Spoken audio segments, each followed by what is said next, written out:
Haleluya shengero. Amen.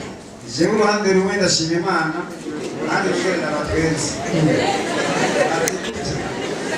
Jewe muri ino minsi maze kwinjira hano no kuwa gatatu naraje hano ntanabonanye n'umuyobozi sinashikiye hari ikibazo nagomba kumutura ariko muri make kuko umwana ari mutoya ikamene nk'umucagagura ati gute kwa kubatwenzi murabona ko n'umusaza sinari bafata umuriyoni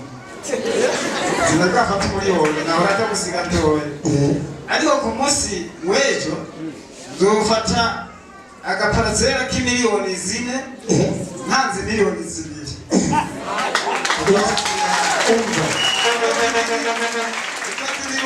kwishurwa uyavuze ati Imana ifite amafaranga ati none uwaje hano ari uwa hano ari umushitsi ndamuha amafaranga mwiyindwi umukozi yarashwaniye aridoga cyane gusa ndamuhaye amafaranga we ni wihangane amafaranga Imana irayatanga kandi widoga uwo munsi naragiye kwanza cyangwa telefone mw'ijoro ati je ndagukeneye hano duhura n'umubosi ko je nabwirizanywe n'umukomisiyoneri uyu munsi nk'amatelefone numva ararenze cyane umbira n'izo miliyoni 2 zisigaye Imana irabisi kuzo zitanga ko yumvise ko bagura agaparasera ubundi ngo nanicanga ati ndaguha miliyoni wongereze uze gufata aho hantu uzoyandiha ubuye Imana izogushokoze Imana ishimwe cyane.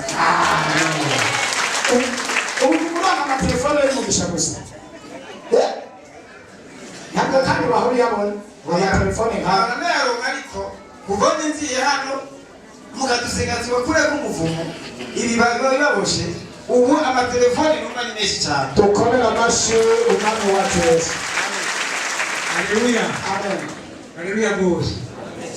Nanjye ndashimira Imana nacenga ku munsi wa gatatu amagaruka ku wa gatanu yari umuntu mvumva icyo bavuga byose niba sinabyumva Wamutama yego mbe hanyuma gushika ubu natashe numva ariko mu matwi hariho tukeya tugisigaye ntazi koza gutaha twahe ariko ubu uratwumva ndabumva ijoro ndabishimira Imana. wari umaze igihe kingana kibeko tumva muti ujya munsi nari hejuru naguza amezi 6 ariko rero nari 6 ndumva imyaka 6 imyaka 6 gutumva ubu rero urumva naho atiri n'inzira n'ikere ariko Imana iri mu kazi cyane iri mu kazi dukomera amashi umwami wacu Yesu. Imyaka 6 atumva ariko uyu munsi arumva no kubaganga bararoreye Igitega ndagenda Kibuye mu Giheta igenda maguru mato aho hose byarananiranye. tongere dukomere amashi umwami Yesu.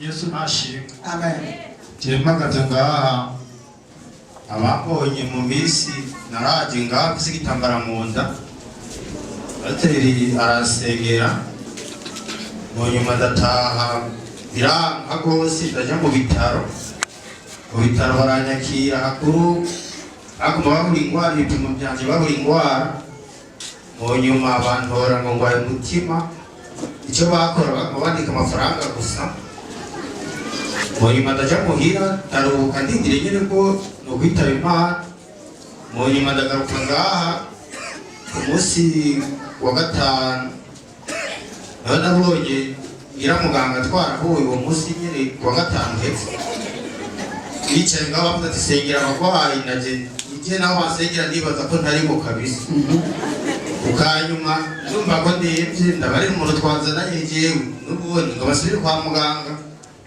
ati rindira inyigisho zihere tubazakora ingene vyogenda mu nyuma niho wavuga ati abakize nimuhaguruke ushimire Imana byagura guhaguruka naguma nicurikiye nibaza ije nta cyavuyemo kwega ukanyuma ageze aho tutahaza numva ndakize Yesu nashimye.